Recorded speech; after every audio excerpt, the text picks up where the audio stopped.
Swamiji, can you explain what is life? How can we avoid angry? I'm sorry, what is? Explain what is life. What is life? Yeah. Oh.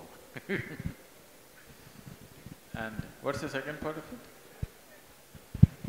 How can you avoid angry? How can you avoid anger?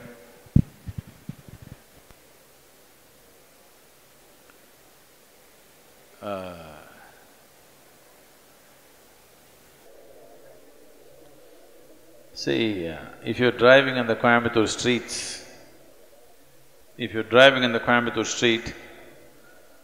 you have to avoid the medians which are placed in odd places.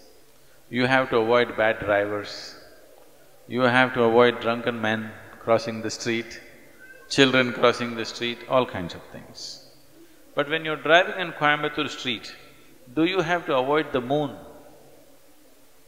I'm asking, do you have to avoid the moon? No, because the moon is not on the street, isn't it? So similarly, right now are you angry? No? Then why should you avoid it? There's no need to avoid it. It is just that you think anger is an entity. Anger is not an entity. You become angry. You become angry.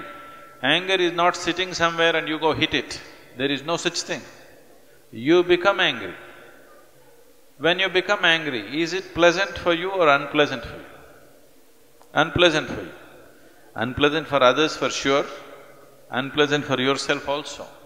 Today, medical science proves to you, when you're angry, you're actually poisoning your system, you know. We have always known this, but today chemical tests clearly show you that you're actually poisoning your system, generating poison in the system by being angry.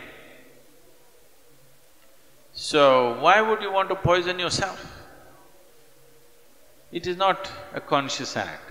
You're poisoning yourself, you're causing unpleasantness to yourself only because your mind is not taking instructions from you, isn't it? It is not taking instructions from you. If it was taking instructions from you, you would have said blissfulness, isn't it? You wouldn't say anger. But now when you want to be peaceful, it is getting angry because it is not taking instructions from you. So if your mind is not taking instructions from you, you have to pay a little more attention to it. Why is it not taking instructions from you? If you understand this, you don't have to avoid anger, because anger is not sitting there and getting at you. You are becoming angry, you are becoming unhappy, you are becoming miserable.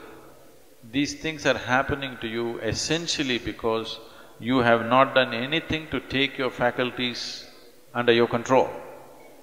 It is happening accidentally, just by chance. If outside situations are good, you are also good. If outside situations are bad, you're also bad. That is not how human life should be. Human life should be like this. If I am good, everything around me becomes good. This should be the reality, isn't it? Right now, if things around me are whichever way, I will become that way. No. Human consciousness should create situations. Right now, situations are creating human consciousness. That's not the right way to shape human life.